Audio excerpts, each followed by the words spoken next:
नमस्कार दोस्तों, मैं हूं सीमा पूरा। दोस्तों, आज हम आपको पैर में मोच आने की समस्या या एड़ी में दर्द, पैरों में दर्द की समस्या को दूर करने वाले कुछ लाभकारी अभ्यास बताएंगे। पैर में मोच आना एक आम समस्या है जो कभी भी किसी को किसी भी उम्र में हो सकती है। अक्सर कभी ऊंची नीची जगहों पर पैर रखने के कारण जब हमारा पैर मुड़ जाए तो इसके कारण अक्सर पैर में मोच आ जाती है और या उसमें सूजन आ जाती है, तो इसके कारण हमें बहुत ही असहनीय दर्द की समस्या उत्पन्न हो जाती है। इसके अलावा हड्डियों की कमजोरी की वजह से भी अक्सर पैर में मोच आने की समस्या होती है। पैर में मोच आने के कारण व्यक्ति की पूरी दिनचर्या प्रभावित होती है। उसे उठने बैठने, अपने दैनिक कार्यों को करने में बहुत अधिक कठिनाई होती है। अगर आप कुछ सिंपल से अभ्यासों को नियमित अपनी दिनचर्या में शामिल करते हैं तो आप पैर में मोच आना, एड़ी में दर्द की समस्या को दूर कर सकते हैं और फिट और हेल्दी लाइफ जी सकते हैं। आइए देखते हैं कि समस्या को दूर करने वाले इन अभ्यासों को कैसे प्रैक्टिस किया जाता है। ऐसे कमर गर्दन बिल्कुल सीधी करते हुए ऐसे बैठ जाते हैं और सबसे पहले अपनी पैरों की उंगलियों को ऐसे श्वास अंदर भरते हुए ऐसे पीछे की तरफ करें जितना आप कर सकते हैं, और श्वास छोड़ते हुए अपनी पैरों की उंगलियों को ऐसे आगे की तरफ करें। श्वास अंदर भरते हुए पीछे और श्वास छोड़ते हुए आगे। ऐसे ही कम से कम अपनी पैरों की उंगलियों को 8 से 10 बार आगे पीछे करें और फिर इसके बाद श्वास अंदर भरते हुए अपने पंजों को ऐसे पीछे की तरफ स्ट्रेच करते हैं। 5 सेकंड तक ऐसे ही रुकें और श्वास छोड़ते हुए आगे। इस स्थिति में ध्यान रहे आपकी कमर गर्दन बिल्कुल सीधे रहें और आपके दोनों पैर बिल्कुल सीधे रहें। श्वास अंदर भरते हुए पीछे और श्वास छोड़ते हुए आगे।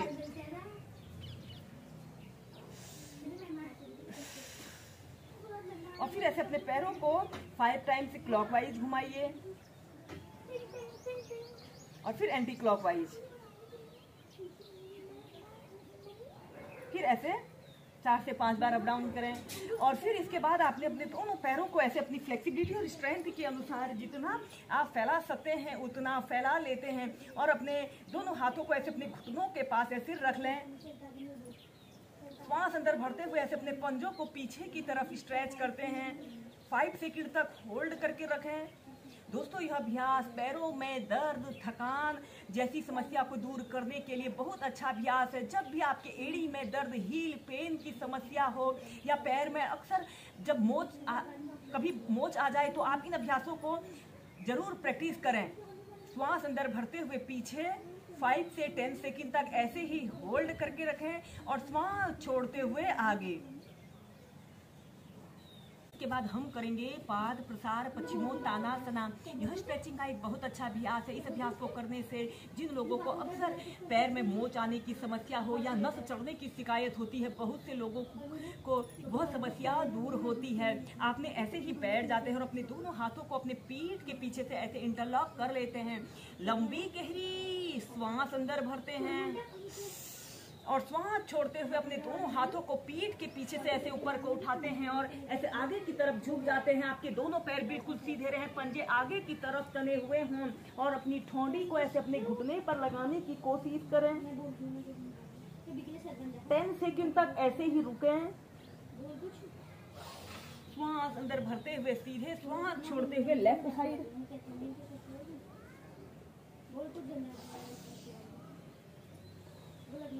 श्वास छोड़ते हुए ऐसे आगे की तरफ। अगर हो सके तो अपनी छाती को, अपनी ठोड़ी को जमीन पर स्पर्श कराते हुए कम से कम 10 सेकंड तक होल्ड करके रखें।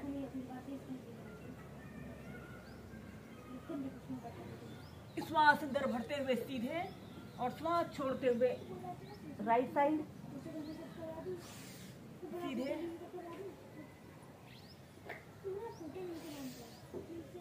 और फिर श्वास छोड़ते हुए आगे को। अगर आप स्टार्टिंग में इतना ही प्रैक्टिस कर पा रहे हैं तो पहले इतना ही प्रैक्टिस कीजिए और फिर नीचे को जितना आप झुक सकते हैं 10 सेकंड, फिर 30 सेकंड तक होल्ड करने के बाद श्वास अंदर भरते हुए सीधे। ऐसे ही से राइट, लेफ्ट और आगे झुकते हुए कम से कम 4 से 5 बार करें। आपने ऐसे ही सीधे बैठ जाते हैं और अपने राइट पैर को ऐसे घुटने से ऐसे मोड़ लेते हैं और अपने दोनों हाथों को ऐसे अपने तलवों के नीचे से ऐसे रख लें। आपका दूसरा पैर बिल्कुल सीधा, पंजा आगे की तरफ तना हुआ हो और श्वास अंदर भरते हुए ऐसे अपने पैर को बिल्कुल सीधा करें और ऐसे अपने घुटने को ऐसे अपने नाक पर स्पर्श कराने की कोशिश करते हुए कम से कम 30 सेकंड तक ऐसे ही रुकें। आपका पैर बिल्कुल सीधा, पंजा ऐसे ऊपर की तरफ तना हुआ हो। जिन लोगों को अक्सर हाथ पैरों में कंपन की शिकायत होती है, की समस्या को भी दूर करने वाला बहुत अच्छा अभ्यास है। और फिर दूसरी साइड से अपने लेफ्ट पैर को ऐसे घुटनों से ऐसे मोड़ लें और अपने दोनों हाथों को ऐसे अपने तलवों के नीचे से रखते हुए श्वास अंदर भरते हुए ऐसे अपने पैर को ऐसे बिल्कुल सीधा करें। ऐसे अपने घुटने को ऐसे अपने घुटने को ऐसे अपने नाक पर स्पर्श कराने की कोशिश करते हुए फिर नीचे। ऐसे ही 3 से 4 बार करने के बाद फिर आपने ऐसे अपने पैरों को 5 से 6 बार अप डाउन करना है।